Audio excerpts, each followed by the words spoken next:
अमेरिकी अदालत में कबूल कर लिया है। ये निखिल गुप्ता कौन है अभी बताता हूं, आप जान चुके होंगे, लेकिन गुरपतवंत सिंह पन्नू का मामला अब फिर इस वक्त क्यों आ रहा है, ये सब कुछ इसलिए क्योंकि एप्स्टीन के बाद नई मुसीबत में कैसे घिर गई है यहाँ नरेंद्र मोदी की सरकार, वो सब कुछ यहाँ हम बताने जा रहे हैं। दरअसल अमेरिका का दावा है कि निखिल गुप्ता रॉ के पूर्व खुफिया अधिकारी विकास यादव का सहयोगी था। विकास यादव को अब तक पकड़ा नहीं गया है अमेरिका की तरफ से, लेकिन निखिल गुप्ता ने जिस तरह मर्डर फॉर हायर यानी किराए पर हत्या की साजिश और मनी लॉन्ड्रिंग की साजिश जैसे 3 गंभीर आरोपों को स्वीकार कर लिया है, उसके बाद मोदी सरकार के लिए जवाब देना मुश्किल हो सकता है, क्योंकि अब तक सरकार ने यही कहा है कि इस साजिश से उसका कोई लेना देना नहीं है। जबकि अमेरिकी पक्ष का कहना है कि कथित साजिश के समय विकास यादव कैबिनेट सचिवालय में कार्यरत थे, जिसके तहत रिसर्च एंड एनालिसिस विंग यानी रॉ काम करती है। अब देखना होगा कि मोदी सरकार इस मुद्दे पर अमेरिका के सामने अपना बचाव कर पाती है या नहीं, क्योंकि ट्रेड डील में तो उसने जिस तरह सरेंडर किया है उसकी पोल राहुल गांधी पहले ही खोल चुके हैं। वहीं आज एक वीडियो के जरिए राहुल गांधी ने समझाया है कि कैसे भारत के किसान और टेक्सटाइल कारोबारी दोनों इस डील का नुकसान भुगतेंगे। आइए जरा सुन लीजिए यहां राहुल गांधी को। नमस्कार। हिंदुस्तान का टेक्सटाइल सेक्टर 5 करोड़ परिवारों को रोजगार देता है। नरेंद्र मोदी जी की जो यूएस डील है वो हिंदुस्तान के टेक्सटाइल सेक्टर को खत्म कर देगा, नष्ट कर देगा। ये बात नरेंद्र मोदी जानते हैं, वो पूरा हिंदुस्तान जानता है। मैंने पार्लियामेंट हाउस में समझाया कि बांग्लादेश को फ्री पास 0% टैक्स और हिंदुस्तान को 18% टैक्स। इसका नतीजा होगा कि बांग्लादेश की टेक्सटाइल इंडस्ट्री हिंदुस्तान की टेक्सटाइल इंडस्ट्री को खत्म कर देगी। Now what have you done? You have, the United States has reduced Bangladesh's tariff to 0. And our tariff is 18%. What do you expect our textile people to do? Their competitor is Bangladesh. If Bangladesh imports US cotton, they have 0% duty. Finished. Textile industry gone. Narendra Modi ji के एक मंत्री ने बोला कि अगर हम भी US cotton import करेंगे तो हमें भी वो फायदा मिलेगा। मगर सच्चाई है कि हमारा कॉटन बांग्लादेश जाता है, हमारा कॉटन हिंदुस्तान की टेक्सटाइल मिलों को चलाता है। तो अगर हमने बांग्लादेश का रास्ता चुना तो हमारे पूरे के पूरे कपास के किसान और कॉटन की इंडस्ट्री खत्म हो जाएगी, और अगर हमने नहीं चुना तो हमारी टेक्सटाइल की इंडस्ट्री खत्म हो जाएगी। ये सच्चाई है। पीयूष गोयल जी झूठ मत बोलिए। इसलिए मैं इसको सरेंडर कहता हूं, क्योंकि ये डील या तो कपास के किसान को मारेगा या टेक्सटाइल इंडस्ट्री को मारेगा या फिर दोनों को उड़ा देगा। इनके मंत्री को यह भी नहीं मालूम कि बांग्लादेश अब हिंदुस्तान से कपास नहीं खरीदेगा और उन्होंने निर्णय ले लिया है कि वो यूएस से कॉटन इंपोर्ट करें। ये है यूएस डील, नरेंद्र मोदी जी की डील की सच। तो इस वीडियो में राहुल गांधी ने एक बार फिर बीजेपी नेताओं को मजबूर कर दिया है कि वो मोदी सरकार को बचाने के लिए राहुल गांधी पर बेतुके हमले न करें। पीयूष गोयल ने मुंबई में कहा है कि मुझे समझ नहीं आता कि राहुल जैसे नाकाबिल व्यक्ति को कांग्रेस ने नेता प्रतिपक्ष कैसे बनने दिया। इस बयान में ही बीजेपी का डर नजर आता है दोस्तों कि राहुल गांधी जब तक नेता प्रतिपक्ष बने रहेंगे, मोदी सरकार के खिलाफ विपक्ष मजबूती से खड़ा रहेगा। दरअसल लगातार 2 कार्यकालों में मोदी सरकार ने अपनी मनमानी खूब कर ली और नोटबंदी से लेकर जीएसटी तक और पुलवामा जैसे बड़े आतंकी हमले पर भी जवाबदेही से बच गई। मगर राहुल गांधी ने सवाल उठाना तब भी नहीं छोड़ा था और आज भी नहीं छोड़ा है। आज पुलवामा हमले को पूरे 7 साल बीत चुके हैं। जी हां, 7 साल, पूरे 7 साल बीत चुके हैं आज पुलवामा हमले के। 2019 याद कीजिए, 2019 यही 14 फरवरी। लेकिन इस बात का, और उस वक्त नरेंद्र मोदी क्या कर रहे थे याद है, शूटिंग कर रहे थे। लेकिन इस बात का जवाब नहीं मिला है कि आखिर कश्मीर जैसे संवेदनशील इलाके में सैनिकों को सड़क मार्ग से क्यों भेजा जा रहा था और उसी रास्ते पर कई किलो विस्फोटक से भरी कार कैसे पहुंच गई। इस बारे में दिवंगत सत्यपाल मलिक, जिन्होंने हमारे साथी प्रशांत टंडन जी के साथ कई बार इंटरव्यू में अपनी बातें कही हैं, उन्होंने कई बार मोदी सरकार पर हमला बोला था। और उस वक्त चूंकि उस समय वो जम्मू कश्मीर के राज्यपाल थे, अविभाजित जम्मू कश्मीर जम्मू कश्मीर एक राज्य के तौर पर 370 नहीं हटा था वो जम्मू कश्मीर, और राज्यपाल सत्यपाल मलिक थे, उन्होंने बहुत सारे खुलासे पहली बार अगर पब्लिक डोमेन में सत्यपाल मलिक ने खुलासा किया था तो इसी चैनल पर किया था। इसके बाद तमाम चैनलों ने अपना अलग अलग ढंग से उनसे इंटरव्यू किए, लेकिन पहला इंटरव्यू यही था अपने यहाँ जो प्रशांत जी के साथ उन्होंने दिया था, जिसमें इस पूरे हमले की गाथा उन्होंने खोल कर रख दी थी। इस बारे में दिवंगत सत्यपाल मलिक ने कई बार मोदी सरकार पर हमला बोला था, और आज कांग्रेस ने उन्हीं से बातचीत का एक वीडियो भी सुबह ही ट्वीट किया है। राहुल गांधी ने भी बाद में उनका इंटरव्यू किया था और उस इंटरव्यू का वीडियो आज कांग्रेस ने ट्वीट किया है। जाहिर है कांग्रेस देश की सुरक्षा से जुड़े गंभीर सवाल को अनसुलझा नहीं छोड़ना चाहती, लेकिन मोदी अब भी लफाजी में इसे उलझाए हुए हैं। आज ही असम में नरेंद्र मोदी ने इस बारे में कहा है कि आज का भारत न सिर्फ अपनी सीमाओं को सशक्त कर रहा है, बल्कि देश के दुश्मनों को उनके घर में घुसकर जवाब भी देता है। आज पुलवामा हमले की बरसी है। मैं इस हमले में जान गंवाने वाले मां भारती के वीर सपूतों को नमन करता हूं। इस आतंकी हमले के बाद भारत ने जिस तरह आतंकियों को सजा दी वो पूरी दुनिया ने देखा है, और कुछ लोग तो आज भी कांप रहे हैं। अभी आपने भारत की शक्ति ऑपरेशन सिंदूर में भी देखी है। पुलवामा जरा सुन लेते हैं, चलिए नरेंद्र मोदी जी को थोड़ा टॉलरेट कर लीजिए। आप, मैं जानता हूं आप लोग नहीं सुनना चाहते, लेकिन सुनिए, सुन लीजिए। बहुत इंपॉर्टेंट इसलिए है क्योंकि यहां से यह सवाल पूछा जाएगा कि पता नहीं पुलवामा के दोषियों को नरेंद्र मोदी की सरकार ने कब पकड़ा और कौन सी सजा दी है, ये नहीं पता। अगर नहीं है, हमें नहीं पता है, नरेंद्र मोदी की सरकार बता दे जरूर। लेकिन पहले सुनिए। साथियों, आज देश को सिर्फ एक और इमरजेंसी लैंडिंग स्ट्रिप नहीं मिली है, उनके घर में घुसकर जवाब भी देता है। साथियों, आज ही पुलवामा हमले की बरसी है। मैं इस हमले में जान गंवाने वाले मां भारती के वीर सपूतों को नमन करता। इस आतंकी हमले के बाद भारत ने जिस तरह आतंकियों को सजा दी वो पूरी दुनिया ने देखा है, और कुछ लोग तो आज भी कांप रहे हैं। अभी आपने भारत की ये शक्ति ऑपरेशन सिंदूर में भी देखी है। लेकिन साथियों, मैं आपसे जानना चाहता हूं, क्या कभी कांग्रेस से हम देश हित के लिए इतनी हिम्मत के साथ फैसले करने की ताकत थी क्या? वो कर सकते थे क्या? तो सुना दोस्तों आपने, यहां पर कांग्रेस को घेरने के लिए और उसके अलावा पुलवामा और अपनी पीठ थपथपाने के लिए नरेंद्र मोदी जो कुछ कह रहे हैं उसमें कितना सच्चाई है, कितना सच, कितना झूठ, वो आपके सामने है। अगर यहां पे सवाल ये भी है कि पुलवामा की बात कर रहे हैं नरेंद्र मोदी, तो पकड़ा था अगर उन आतंकियों को, तो इस सवाल का जवाब भी दे देते कि विस्फोटकों से भरी हुई कार कैसे लाई गई, किसकी शह पर लाई गई। खैर, उद्घाटन और शिलान्यास के बहाने असम चुनाव के लिए प्रचार करने नरेंद्र मोदी पहुंचे थे आज, और वहां उन्होंने पिछले 12 सालों से विपक्ष में बैठी कांग्रेस पर जितने हमले किए, उससे जाहिर होता है कि पीएम मोदी के पास मुद्दों की घोर कमी हो गई है, या फिर उन्हें देश के हालात की जानकारी ही नहीं है, जो आज भी वो अपने काम बताने की जगह कांग्रेस पर हमला करके अपनी लकीर बड़ी करना चाहते हैं। तो आइए दोस्तों, आज चर्चा करेंगे कि क्या एप्स्टीन के बाद मोदी सरकार एक नई मुसीबत में फंस गई है, जिससे निकलने का रास्ता न मिला तो फिर सरकार के लिए आगे खतरे ही खतरे हैं। इन तमाम मसलों पर चर्चा करते हैं। हमारे साथ कुछ वरिष्ठ साथी जुड़े हुए हैं, उनसे पहले आपका परिचय करवाता हूं और फिर आगे बढ़ते हैं। देखिए, 5 वरिष्ठ साथी हमारे साथ हैं। हमारे साथ अमलेंदु उपाध्याय जी हैं, हमारे साथ प्रशांत टंडन जी हैं, अंशु नेथानी जी हैं, अनिल कुमार रॉय साहब हैं और प्रेम कुमार जी हैं। आप पांचों का स्वागत है, इस्तकबाल है। स्वागत इस्तकबाल अब तमाम दोस्त साथी शुभचिंतक आप सबका जो अब तक जुड़ चुके हैं उनका भी, जो जुड़ने वाले हैं उनका भी। प्रेम कुमार जी, सबसे पहले आपके पास आता हूँ।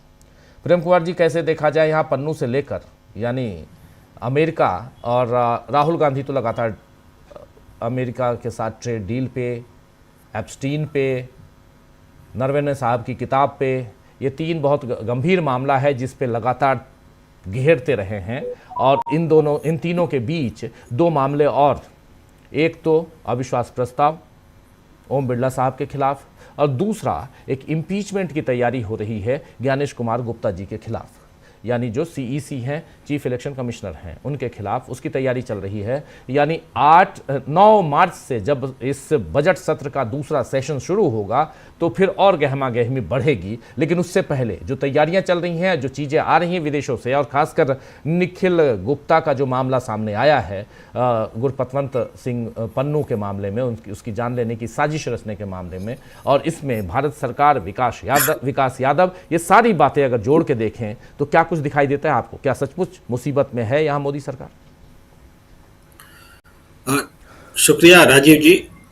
निश्चित रूप से कुछ बातें जो लगातार हम लोग चिन्हित करते रहे हैं, और जिन बातों को राहुल गांधी ने शब्द दिया है वो ग्रिप में लाना, वो ग्रिप में लाने के लिए जो कुछ काम बीते दिनों में होते रहे, उनका एक उदाहरण जो है ये निखिल गुप्ता का केस है, सामने है। गुरपतवंत सिंह पन्नू, आप जानते हैं कि हर उस गलत काम के लिए जो भारत में वो खालिस्तानी फोर्सेस और एंटी गवर्नमेंट फोर्सेस के साथ उनका एक्शन रहा है, लेकिन यही पन्नू डोनाल्ड ट्रंप के निमंत्रण पर वहाँ शपथ ग्रहण समारोह में मौजूद रहता है, और हमारे प्रधानमंत्री जी को न्योता तक नहीं मिलता है, ये भी बात है। और अब जब पन्नू की हत्या की साजिश का आरोप भारत सरकार पर तब लग रहा था, और आज एक केस प्रमाणित हुआ है जिसमें कि वो रॉ का अधिकारी बताया जाता रहा है, वो जिसको सजा हुई, जिसने अपना गुनाह कबूल कर लिया, निखिल गुप्ता ने। और बल्कि निखिल गुप्ता नहीं, उसको सहयोग करने वाला जो अधिकारी था विकास यादव, वो रॉ का अधिकारी था। निखिल गुप्ता तो एक हायर किया, सुपारी देना जिसको कहते हैं, सुपारी दिया जी, सुपारी जिसको मिली थी वो था। तो फिर भी एक चेन जो है वो एस्टैब्लिश होता है इस कबूलनामे से। और जो आरोप इससे क्या है कि पूरी सरकार, पूरा देश शर्मसार होता है कि आप किसी एक आतंकवाद से लड़ने का आपके पास क्या कोई तरीका नहीं रह गया कि आप पन्नू की सुपारी देंगे, आधिकारिक रूप से देंगे।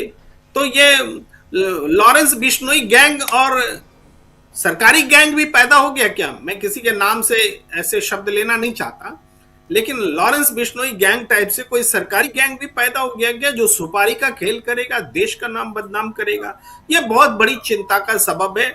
हमें तो फौरी तौर पर मन नहीं करता यकीन करना कि ऐसी खबर पर यकीन किया जाए, लेकिन जब सबूत बन करके अदालती प्रक्रियाओं से होकर के बात आती है तो हमारे पास कोई चारा नहीं रह जाता कि इसे कबूल किया जाए। आप देखेंगे एक घटना घटी थी, लाल किले पर झंडा बदल दिया गया था जी। उस समय किसानों का आंदोलन चल रहा था, और कुछ यही आतंकी किस्म के लोगों ने फेसबुक पर ऐलान करके कि हम कल झंडा फहराएंगे, और ऐलान करके यह काम किया था।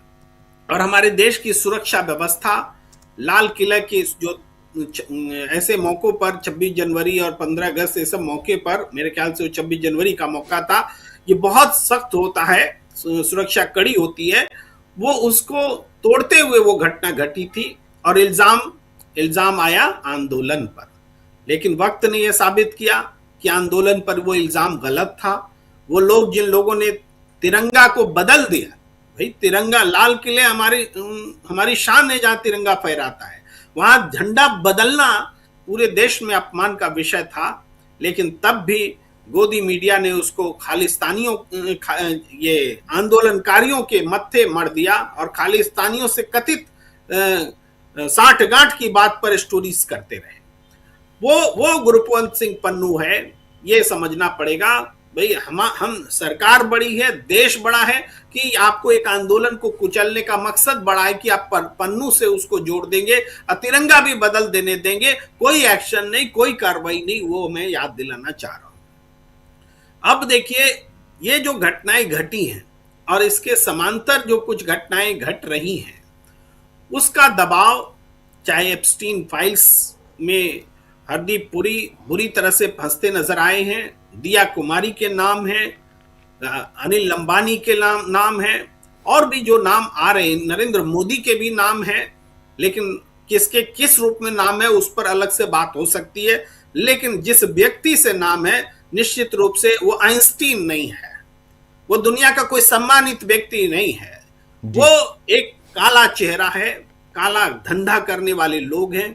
भाई हमारे यहाँ कहा भी जाता है कि संगत से भी आप पहचान लेते हैं कि लड़का या व्यक्ति कैसा होगा। लड़के हमारे बिगड़ते हैं, तुम क्या बोलते हैं, उसकी संगत देखिए, और संगत से हम समझ जाते हैं कि वो जुआरी है कि खिलाड़ी है कि से हम समझ जाते हैं। और वो संगत आज सबके सामने है कि इस देश की सरकार का नेतृत्व करने वाले लोग, उनकी संगत क्या है।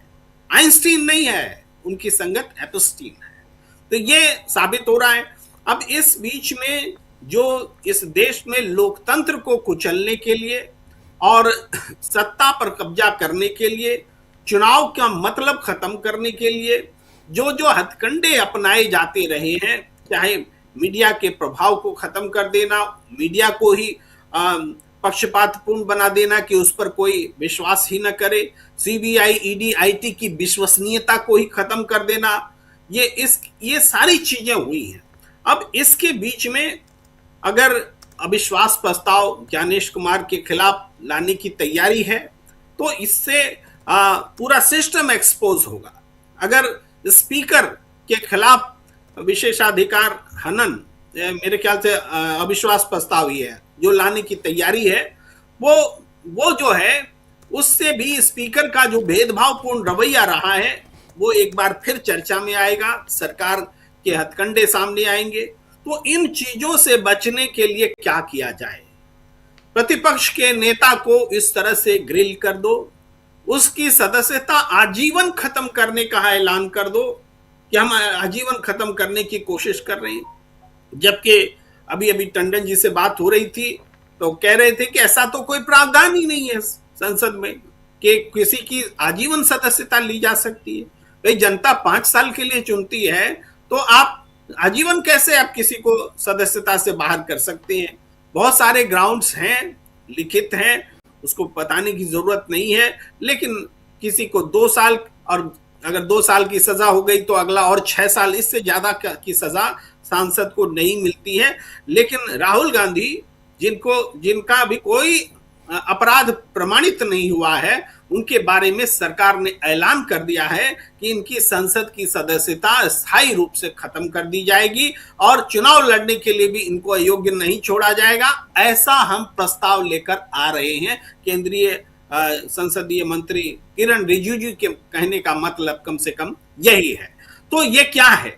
ये भी एक डराने की कार्रवाई है कि वो सारी चीजें न हो जिसके बरक्स सरकार एक्सपोज होती है, उसके कारनामे एक्सपोज होते हैं, उसका जो गठजोड़ है कैपिटलिज्म के साथ में, कैपिटलिस्ट के साथ में, वो सामने आता है। उसका जो गठजोड़ है काली दुनिया के साथ में, एप्स्टीन वर्ल्ड के साथ में, वो सामने आता है। उससे सरकार डरी हुई है और यही डर राहुल गांधी को डराने का एक उपक्रम बना हुआ दिखता है। जी प्रशांत जी, आपको क्या दिखता है? यहाँ पे 3-4 मुद्दे और लगातार गरमा रहे हैं ये मुद्दे, इन सब के बीच राहुल गांधी अपनी जगह पे हैं, लेकिन बहुत कुछ क्या आपको दिखता है कि आने वाला जो अगला सत्र है, इस सत्र का अगला पार्ट, सेकंड पार्ट, वो बहुत ज़्यादा हंगामेदार रहेगा? लेकिन उससे पहले ये जो मुद्दे हैं ये और गरमाएंगे, जिसमें एप्स्टीन भी है, ट्रेड डील भी है और अब पन्नू भी है। प्रशांत जी। और ये अभी निखिल गुप्ता का मामला है, ये दोनों मामले अमेरिका के साथ संबंधों को एक नए तरीके से एक दबाव का मौका, अमेरिका को दबाव डालने का मौका मिल गया है, एप्स्टीन में भी। और अब जो निखिल गुप्ता का मामला है, निखिल गुप्ता का मामला जो उन्होंने इकबालिया जुर्म इकबाल किया है, जिनको स्वीकार किया है अमेरिका की अदालत में, उसके तार जुड़ते हैं स्टेट से, और वो स्टेट का जो इस्तेमाल है वो अपने पॉलिटिकल ओपोनेंट्स को एलिमिनेट करने के लिए आता है। ये भारत में कभी ऐसे आरोप भारत सरकार के ऊपर नहीं लगे। अब जो अमेरिका और कनाडा और तमाम मित्र देशों का एक इंटेलिजेंस नेटवर्क है I5, वो I5 में भी इसको उजागर हुआ था। तो ये मामला केवल पन्नू तक का नहीं है, ये मामला निर्झर के, कनाडा में निर्झर की हत्या का भी है। और भारत और कनाडा में इस बात को लेकर बातचीत भी हुई है कनाडा के प्राइम मिनिस्टर के साथ कि इसका कोई एक फ्रेमवर्क बने। तो ये दोनों बातें ऐसी हैं कि भारत की अंतर्राष्ट्रीय छवि जो है, भारत के डेमोक्रेटिक स्टेट की जो छवि है, वो धूमिल होती है। और ये लगातार जो है, चाहे वो प्रेस फ्रीडम की बात हो या पत्रकारों को जेलों में डाला जा रहा है। कभी सुना है आपने कि किसी डेमोक्रेटिक कंट्री में, किसी लोकतांत्रिक देश में, इंग्लैंड में, ऑस्ट्रेलिया में, अमेरिका में, यूरोप के किसी देश में, कि नेता प्रतिपक्ष के ऊपर जीवन भर चुनाव न लड़ने का प्रस्ताव लाया जाए वहां की पार्लियामेंट में? ये तो केवल और केवल बनाना रिपब्लिक में होता है जी। भारत में तो ऐसा कभी हुआ नहीं, और ना ऐसा कोई कानून है। अभी प्रेम कुमार जी से बात हो रही थी, ऐसा कोई कानून भी नहीं है। लेकिन आप देखिए, किरण रिजिजू जी ओम बिरला से मिले हैं और उन्होंने ये निशिकांत दुबे का जो प्रस्ताव है उसको आगे बढ़ाने की बात की है। ओम बिरला जी के ऊपर खुद अविश्वास का प्रस्ताव है, वो इसमें कैसे फैसला करेंगे नैतिक रूप से, ये भी एक सवाल है। लेकिन ये केवल वो कामयाब होगा, प्रस्ताव नहीं कामयाब होगा, ये माइंडसेट बता रहा है कि आप नेता प्रतिपक्ष को जीवन भर चुनाव न लड़ने के लिए अयोग्य करने का प्रस्ताव लेकर आ रहे हैं, जिसका भारत के संविधान में, कानून में कोई स्थान नहीं है। ऐसा कुछ है ही नहीं। तो ये एंटायर पॉलिटिकल साइंस की जो डिग्री है, ये तमाम सारे जो इस तरीके काम करा रही, इससे भारत की छवि खराब होती है।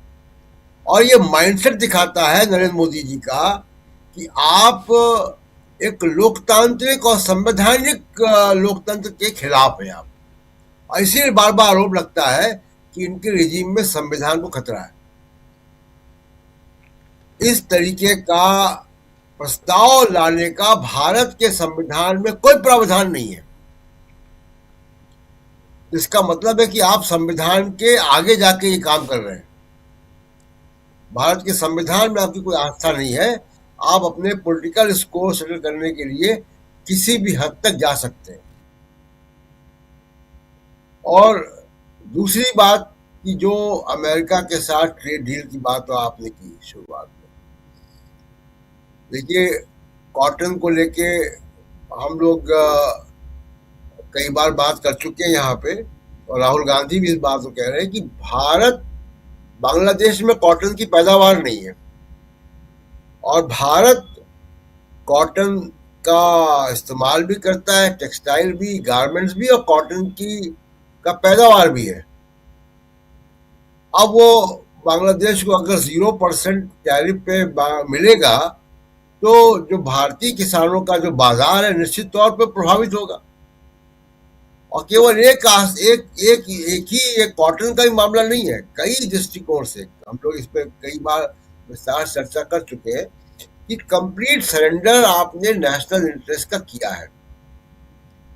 और एक आखिरी बात जो हरदीप पुरी जी को लेकर है, कल भी हम लोगों ने चर्चा की है। हरदीप पुरी गोदी मीडिया के स्टूडियो में बैठ रहे हैं, उनको प्लेटफॉर्म दिया जा रहा है अपनी बात कहने का, और ग्लोरीफाई किया जा रहा है एक रेपिस्ट को बताया जा रहा है कि जी वो पावर ब्रोकर था।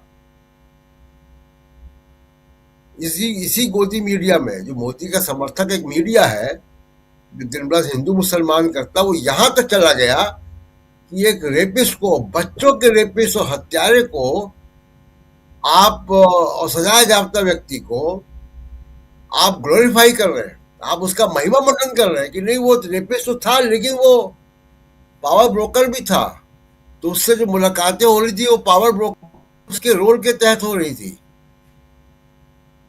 तो ये सब बातें जो है वो ऐसी दिखाई दे रही है राजीव जी कि कहीं ना कहीं, क्योंकि अभी जो सामने हमारे अब उसी के बेसिस पे कह सकते हैं, लेकिन जिस तरीके का एप्स्टीन का इंटरेस्ट था भारत के आंतरिक मामलों में, आप वो ईमेल याद कीजिए कि वो नाराजगी जता रहा है भारत में फिलिस्तीन के जो प्रेसिडेंट आए उनके आगमन पर। उसकी मेल्स के एक्सचेंज के बाद प्रधानमंत्री नरेंद्र मोदी का इजराइल में दौरा होता है। ये बहुत गहरे जांच के विषय है कि क्या एप्स्टीन के साथ हरदीप पुरी का जो तालमेल था वो भारत के राष्ट्रीय हितों के साथ भी उसमें कोई कुछ एंगल था, कहां तक बातें थी, केवल क्या एप्स्टीन की सहयोगी को वीजा दिलाने तक सीमित था या उसके आगे भी था। इसलिए कल हम लोगों ने चर्चा यहाँ की थी कि इसकी जेपीसी डिमांड होनी चाहिए, जेपीसी की जांच होनी चाहिए। कुल मिलाकर यह कि देखिए भारत की जो लोकतांत्रिक छवि है उसको नुकसान नरेंद्र मोदी जी ने किया है। और राहुल गांधी के ऊपर जो अगर आप लाइफ लॉन्ग बैन करने की बात कर रहे हैं, और बात राहुल गांधी की नहीं है, नेता प्रतिपक्ष के ऊपर, इसका मतलब है कि आपकी आस्था भारत के संविधान में, भारत की लोकतांत्रिक परंपराओं में नहीं है। आप राजनीतिक प्रतिद्वंदी का पॉलिटिकल करियर खत्म करना चाहते हैं। यही जो बांग्लादेश में हो रहा था, यही जो दूसरे ऐसे कंट्रीज में होता है जहां बार बार तख्ता पलट होते हैं। तो ये मानसिकता, जो तख्ता पलट वाली मानसिकता लेकर नरेंद्र मोदी जी यहाँ पे आ रहे हैं, और निश्चित तौर पे देखिए जनता समझ रही है। अभी कल तेलंगाना के रिजल्ट आए गए और उसमें बीजेपी जितनी सीटों पे थी उसकी आधी हो गई। कांग्रेस ने क्लीन स्वीप किया है वहां पे। तो कांग्रेस का क्लीन स्वीप उतनी बड़ी खबर नहीं जितना कि बीजेपी का आधा हो जाना खबर है। जी राजीव जी, आप कैसे इसको देखती हैं? पूरा प्रकरण आपने देखा, संसद का पहला जो वो है सेशन है वो बीत गया, लेकिन उसमें कुछ गंभीर मुद्दे आ गए।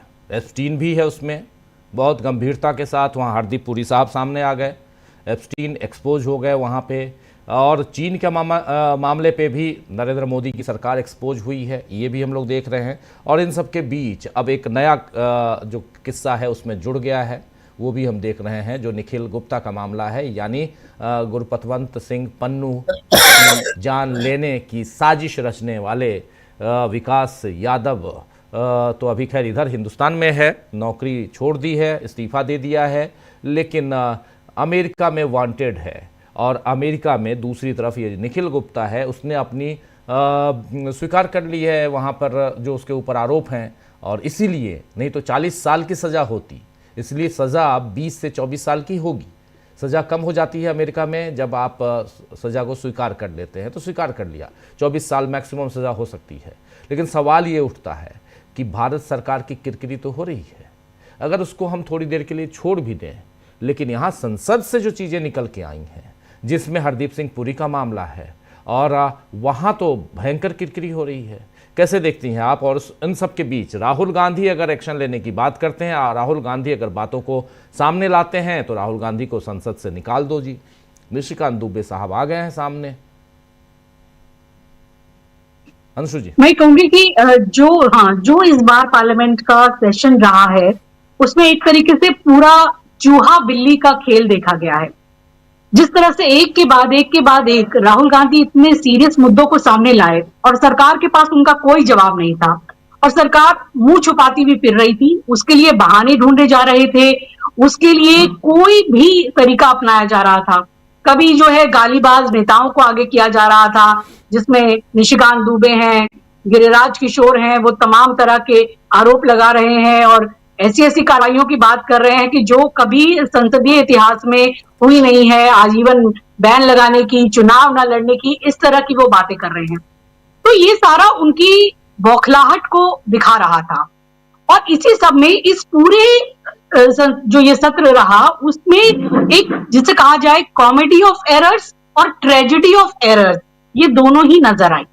राहुल गांधी रोज इंपॉर्टेंट मुद्दों को लाते रहे, जब वो किताब लेकर आए नरवणे की, तो उसको लेकर के इतनी बेचैनी हो गई कि उस किताब को वो ना दे दे कहीं प्रधानमंत्री जी को, इसके लिए झूठ पे झूठ बोला गया और ऐसी मनगढ़ंत बातें रची गई। और जो स्पीकर महोदय हैं उनको यहां तक कहना पड़ा कि कांग्रेस की जो महिलाएं हैं वो हमला कर सकती हैं, तो इसलिए हमने प्रधानमंत्री जी को कहा कि आप सदन में मत आइएगा। तो इस तरह की बातें हुई। फिर जब किताब को लेकर इतने इतने प्रेशर बनाए गए कि जो बेचारे प्रकाशक को भी कई तरह के बयान देने पड़े, अपने ट्वीट बदलने पड़े, लेकिन इसका मगर असर क्या हुआ, पूरे देश भर ने जान लिया कि उस किताब में क्या था और उसमें सुरक्षा से जुड़ी कितनी बड़ी बात थी। तो जो राहुल गांधी कहना चाहते थे वो उसमें पूरी तरह से सफल रहे, इन्होंने चाहे कितना भी रोकने की कोशिश की। तो जो एक पूरा एजेंडा था, जो एक पूरा नैरेटिव था और देश को सच्चाई बताने का, जो सच्चाई ये सरकार छुपा रही थी, वो राहुल गांधी ने और विपक्ष ने पूरी तरह पूरी कामयाबी के साथ उस काम को किया।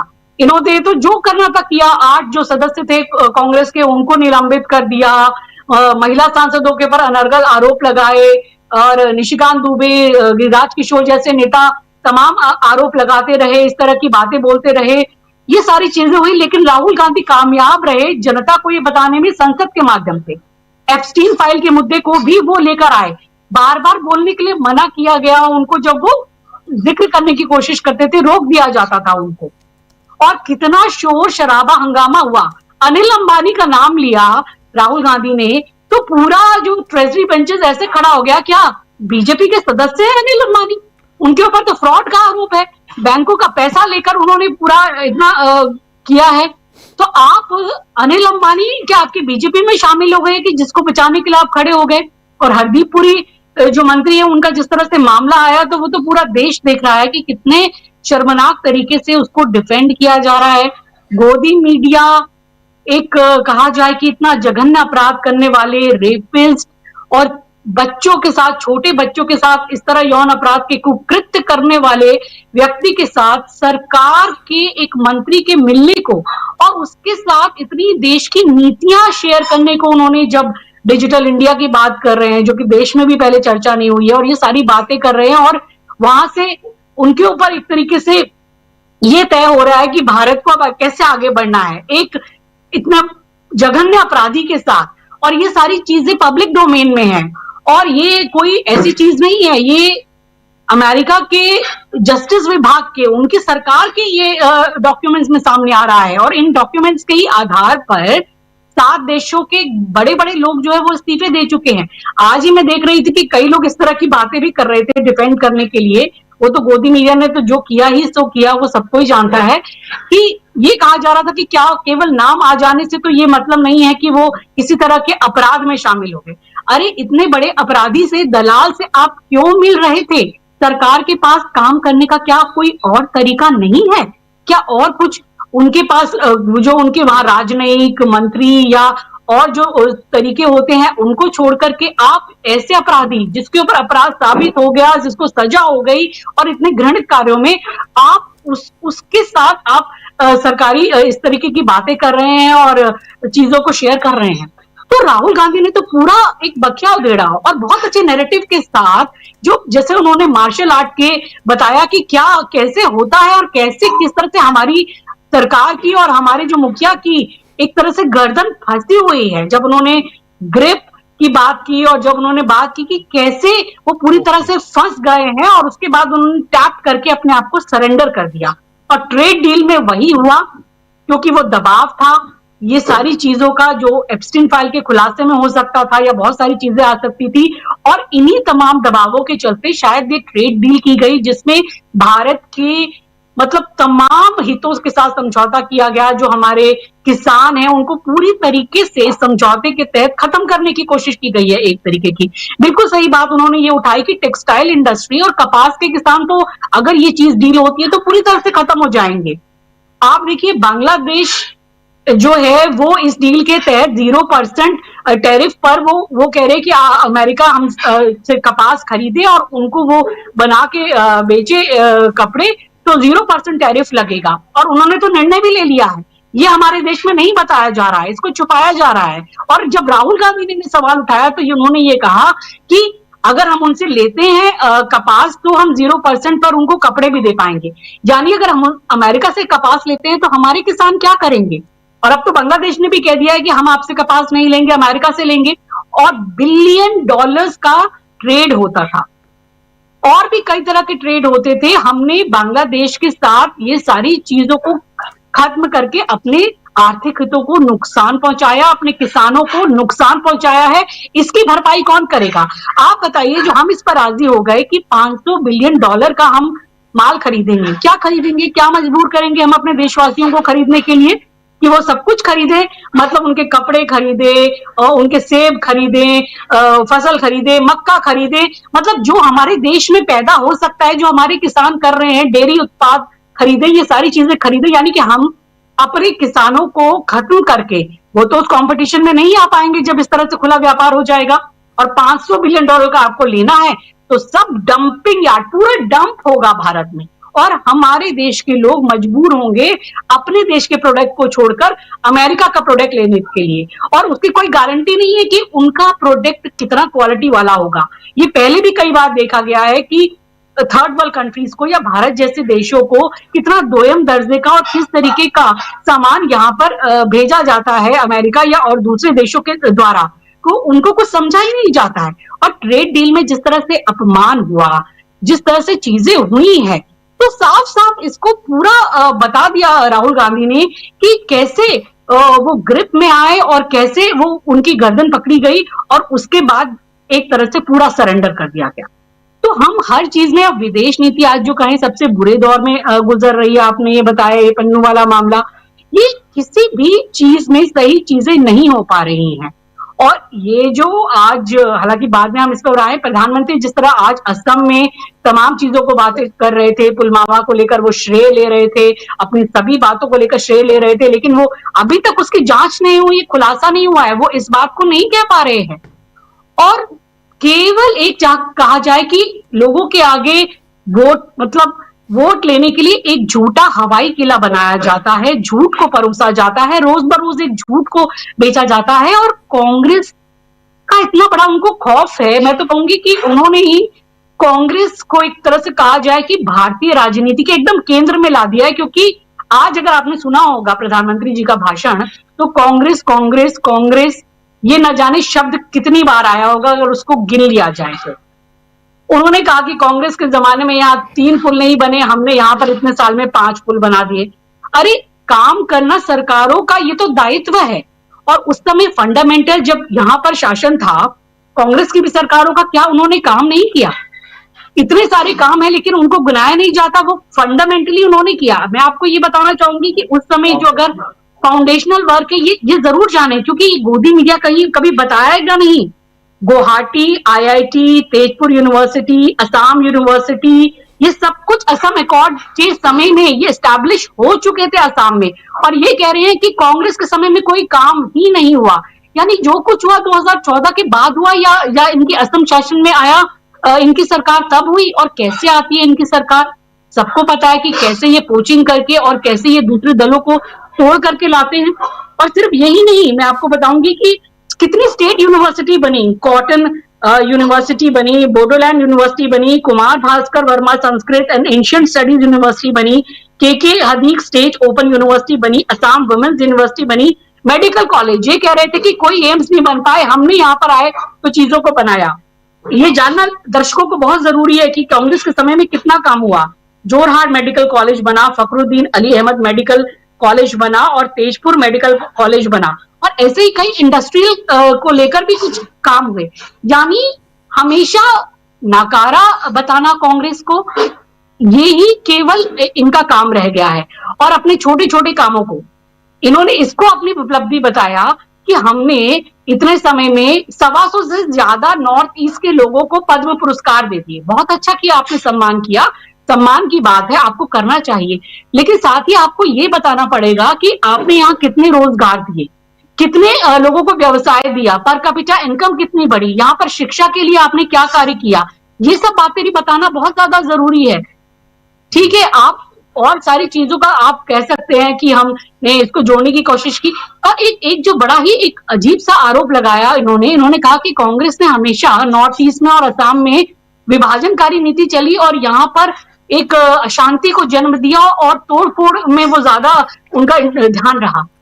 लेकिन इनको ये सोचना चाहिए कि जो इनके खुद के मुख्यमंत्री हैं, एक मुख्यमंत्री होकर एक संवैधानिक पद पर बैठकर एक मुख्यमंत्री का क्या काम होता है, पूरे देश पूरे राज्य की जनता को समान दृष्टि से देखना। और वो सार्वजनिक तौर पर रैलियों में वो ये कह रहे हैं कि मियाँ लोगों को तंग करो, इनको परेशान करो, रिक्शा वाला अगर 5 रुपए मांगता है तो 4 रुपए दो, उसे परेशान कर दो, 5 लाख इन मियाँ का वोट कटवाया जाएगा। और कितना मतलब विभत्स एक मुख्यमंत्री हैं वो, और उनकी कोई कार्रवाई नहीं होती, कोई सवाल नहीं होता। वो ऐसे वीडियो जारी करते हैं कि वो बंदूक तान रहे हैं और सामने निशाने पे अल्पसंख्यक समुदाय है, मुस्लिम है, टोपी लगाए हुए शख्स है। ये तो शर्मनाक है। पूरे इंटरनेशनल एक वर्ल्ड मीडिया में, एक पूरे दुनिया में ये क्या संदेश देते हैं। और आप बात करते हैं कि कांग्रेस ने विभाजनकारी नीति की। कांग्रेस ने तो वहां शांति लाने के बहुत प्रयास किए, वहां पर बहुत विकास किया और वो फंडामेंटल एक बेस बनाकर दिया। आपने 10 साल में क्या किया, आप उसको बताइए। आप कांग्रेस की यहाँ पे जातमाला मत कीजिए, लेकिन क्या करें, वो उसी से ऑक्सीजन लेते हैं। अगर वो कांग्रेस का नाम नहीं लेंगे तो उन्हें पता है कि उनको ऑक्सीजन प्राप्त नहीं होगी जिससे उनकी राजनीति चलती है। तो कांग्रेस को कोसने से ही ये राजनीति चल रही है। लेकिन देश ये जानना चाहता है आपके 12 सालों में क्या हुआ, आपके 10 सालों के शासन में क्या हुआ।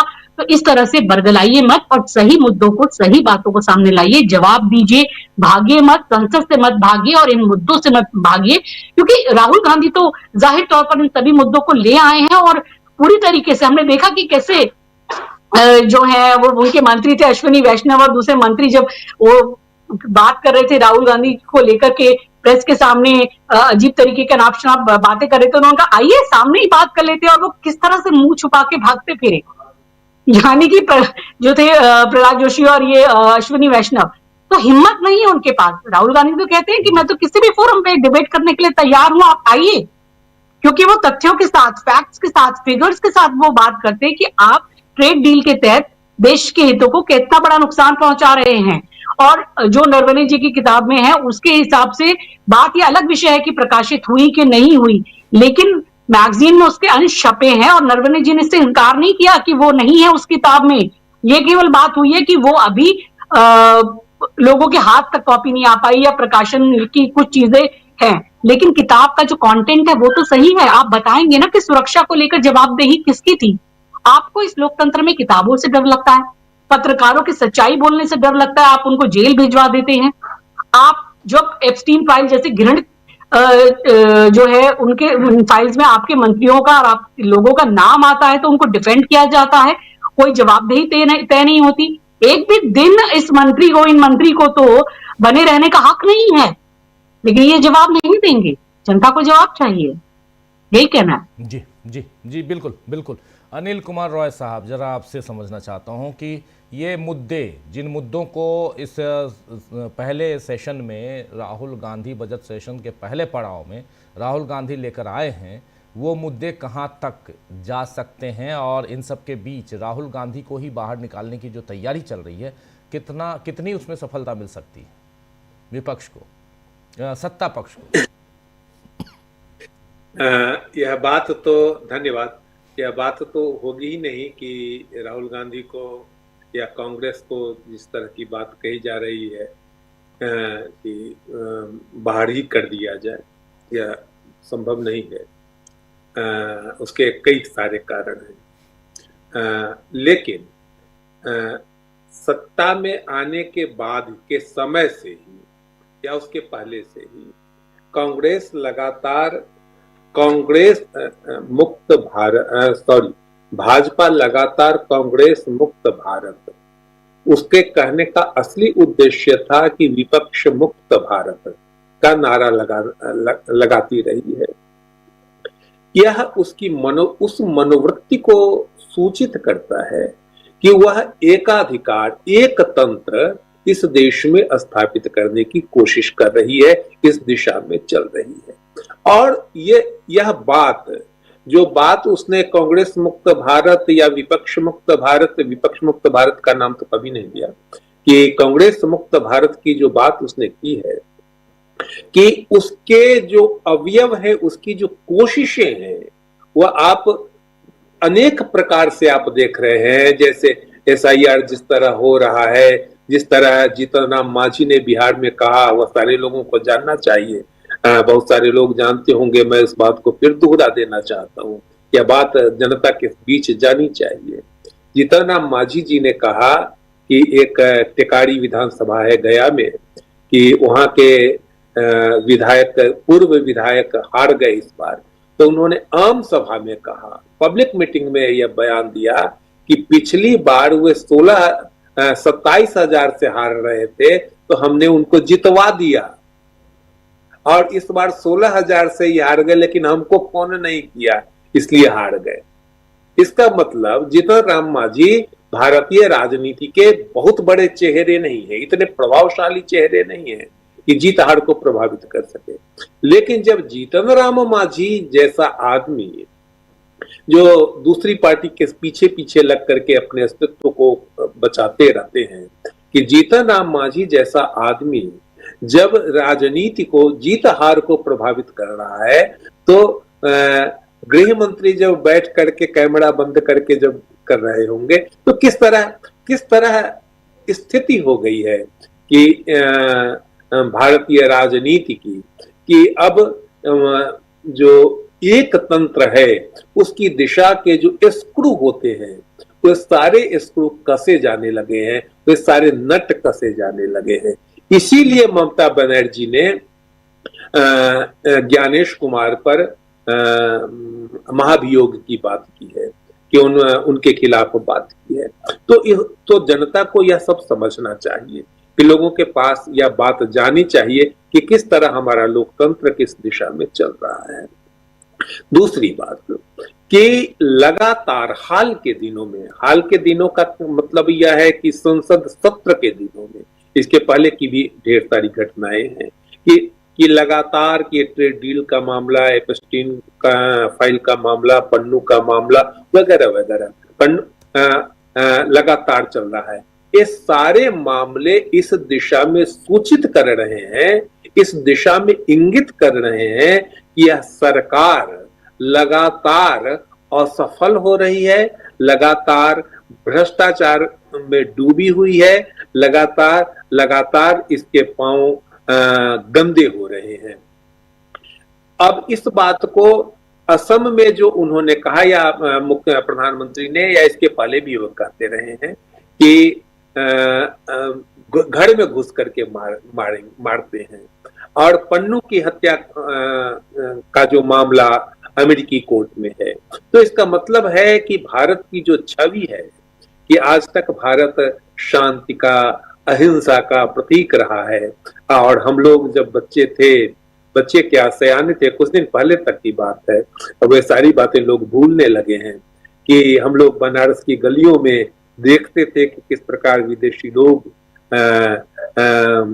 गाते बजाते हुए, राधे राधे करते हुए, राधे कृष्ण करते हुए ऐसे घूमते रहते थे। तो ये सारी चीजें अब खत्म हो गई हैं।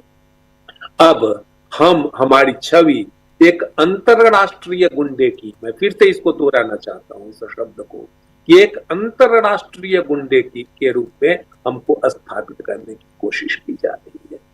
अब तीसरी बात मैं कहना चाहता हूं कि बहुत पहले सारे लोग जानते हैं, जिन लोगों ने थोड़ा भी पढ़ा लिखा है, वे सारे लोग जानते हैं कि आजादी के पहले ही स्ट्रेची एक यहाँ पर अधिकारी हुआ करता था, या ब्रिटिश पार्लियामेंट में भी इस पर बहुत बहस हुई थी, या बहुत सारे लोग कहते थे कि भारत आजाद नहीं रह पाएगा, और उस आजादी के लिए राष्ट्रवाद को एक टूल की तरह इस्तेमाल किया गया था। आज राष्ट्रवाद की बात की जा रही है, लेकिन दूसरे टूल की तरह उसका इस्तेमाल हो रहा है। राष्ट्र को एकीकृत करने के लिए, राष्ट्र को मजबूत बनाने के लिए, राष्ट्र में साहस और गौरव भरने के लिए उस राष्ट्रवाद का इस्तेमाल नहीं हो रहा है, बल्कि राष्ट्रवाद का इस्तेमाल हो रहा है कि हम वंदे मातरम का गीत गाएंगे, खड़े होकर के गाएंगे, जरूर गाना है, न गाइएगा तो पनिशमेंट होगा, जनगण मन न गाइएगा सिनेमा देखते हुए तो पनिशमेंट हमको दूसरा पकड़ करके है सो हाथ पैर तोड़ देगा। तो इस रूप में हो रहा है, तो राष्ट्र कमजोर हो रहा है और राष्ट्रवाद मजबूत हो रहा है।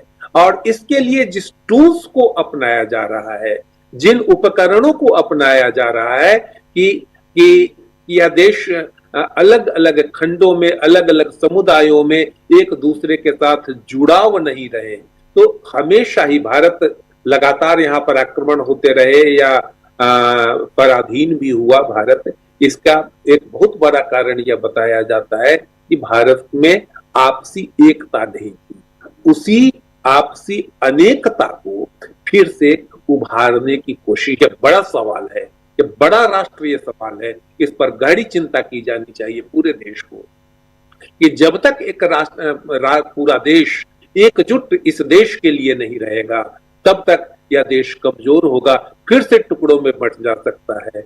और यह प्रधानमंत्री के झुकने का भी एक कारण मैं इस रूप में देखता हूं कि चूंकि यह देश इस तरह टुकड़े टुकड़े में वैचारिक ढंग से बंट गया है, आस्था के आधार पर बंट गया है, सांप्रदायिकता के आधार पर बंट गया है, जातीयता के आधार पर बंट गया है, तो प्रधानमंत्री तो भाषण में भले ही यह कह रहे हो, चिल्ला करके कह रहे हो, लेकिन भीतर से वे इस देश की कमजोरी को मुझे लगता है कि जानते समझते हैं, इतने बेवकूफ नहीं है कि वे इस देश की कमजोरी को जानते समझते हैं।